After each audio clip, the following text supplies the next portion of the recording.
ディズニー史上最高にハンサムで魅力的に仕立てようホットマン会議、いい男会議。このイエンシッド、後ろから読むとシンデレラは幸運の女神とディズニーでは呼ばれていて、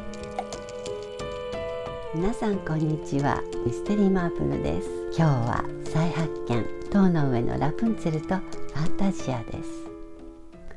今月100周年を記念してディズニー映画が一部の映画館でリバイバル上映。事前に私も家で見返して再発見をお話ししています。今週末は塔の上のラプンツェルとファンタジア。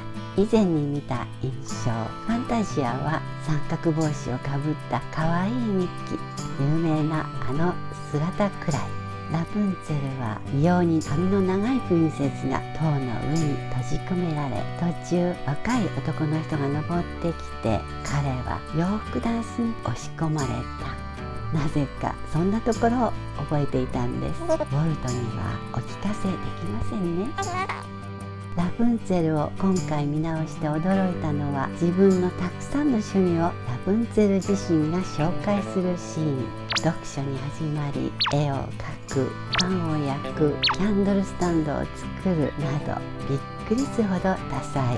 これは趣味を多く持つ人生は楽しく、人を魅力的にするという女性の生き方へのメッセージ。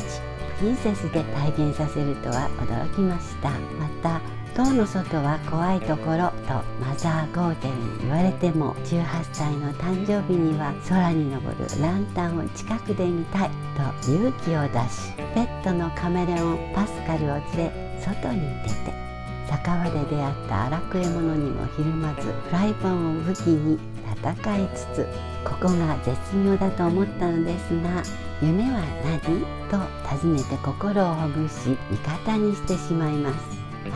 全く新しいプリンセス像、現代の価値観、新しい要素を加えていこうとする意気込みを感じ、こちらもワクワク。次は後にラプンツェルと結ばれる不倫。プリンセスの窮地を救うため、清らかな王子が白馬に乗ってと今回は行きません。この不倫、王宮で王冠を盗んだ大泥棒、追ってから逃げるためラプンツェルの塔に登ってきます。そしてすごいイケメン、監督のネイサン・グレノとバイロン・ハワードがディズニー史上最高にハンサムで魅力的に仕立てようと相当苦労したそう。お二人の求める魅力とは、1、馬術が巧み、2、行動派スマート、3、ユーモアがたっぷりでチャーミング、4、ちょっと秘密もあるミステリアスさ。この4つ。また何が男をかっこよく見せるかについて女性の意見が必要と、不倫の外見を決めるためホットマン会議、いい男会議を開きました。スタジオの女性スタッフ全員に各自の好きな男性写真を持ち寄らせ、部屋中に貼り意見を求めます。ジョニー・デップ、ブラッド・ピット、デビッド・ベッカムの写真もあったとか。作品の制作でこの会議が一番きつかったと両監督。なぜって各自のこだわりがすごくてまとめるのが大変だったそう。当時最高の外見を持ち、さらには最高の愛をラストで貫くので真のイケメンと大納得でした。白馬は新しい形で登場します。盗賊不倫を追う王国警備隊長が乗る馬で、名はマキシマス。不倫とは犬猿の仲。なんと自ら剣を加えて不倫と戦うんです。もはや馬とは言えない競争。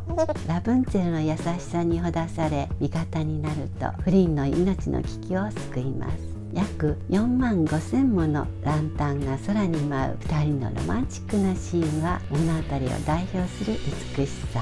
でもそこにつなげたのはマキシマスで、ストーリー展開の最大の功労者。ご褒美にたくさんリンゴをもらいました。ラプンツェルのパスカルも可愛く、動物たちは困った時には耳を傾けてくれ、ピンチでは命も助けてくれるんです。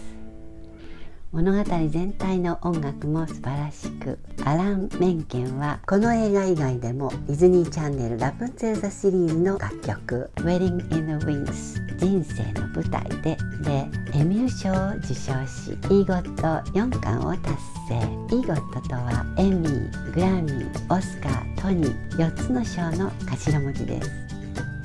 次はファンタジア。オープニング、どうやら私たちはオーケストラのコンサートにいるという設定。薄い垂れ幕の向こうには指揮者や演奏者のシルエットが動いています。ウォルト・ディズニーはアニメーションは映像に音楽を後からつけたもの、でも逆に音楽に映像をつけるという独創的なアイデアを打ち出しました。8曲のクラシックから自由なイマジネーションで映像を作り、コンサートに見立てたのがファンタジア。注目はやはり3曲目、リュカス作曲の魔法使いの弟子。魔法使いイエンシッドは弟子ミッキーに水汲みを命じます。ミッキーは魔法の三角帽子をかぶり、魔力を手にするとほうきに細工をさせて居眠り、目覚めた時には水が溢れ続け大洪水。でも魔法が止められないミッキーはイエンシッドから大目玉というあらすじ。このイエンシッド、英語の綴りは YENSID で、あら、後ろから読むとディズニー。眉毛が太くて長く少しつり上がっていて、これはウォルトの眉毛。こんなところに登場して楽しんでいらしたとは再発見でした。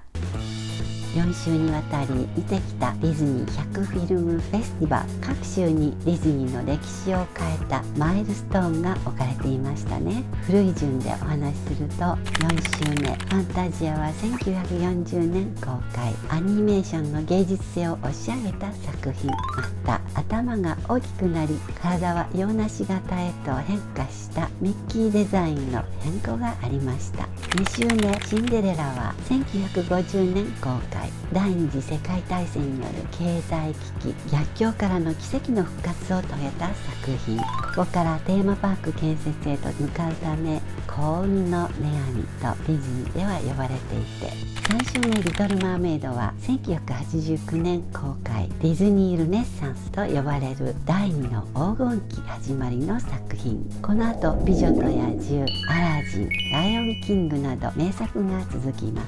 そして1週目アナと雪の女王は2013年公開。アカデミー賞長編アニメーション賞と歌曲賞のダブル受賞。長編では初の女性監督ジェニファー・リー監督も誕生しました。100年にわたる夢と魔法、深く楽しく見させていただきました。いつも愛の心を持って素直な気持ちで生きていると、ある時魔法がかかって夢はいろいろな形で叶う、そう感じました。意欲や快感を与えてくれ、病気からも守ってくれるドーパミン。付録レビュー。今日はラプンツェルのミニ財布。大人ミューズ2022年6月号の付録で、表紙は中村杏さん。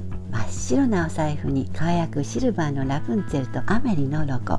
周りのステッチも上品です。ブランドアメリで大ヒットしたお財布をリバイバル。小銭入れが外側で使いやすく、内側にはカード収納3箇所とお札入れ。コンパクトの手のひらサイズながら実用性もあり、キャッシュレス時代にぴったりです。空を見上げるラプンツェルが前向きな印象。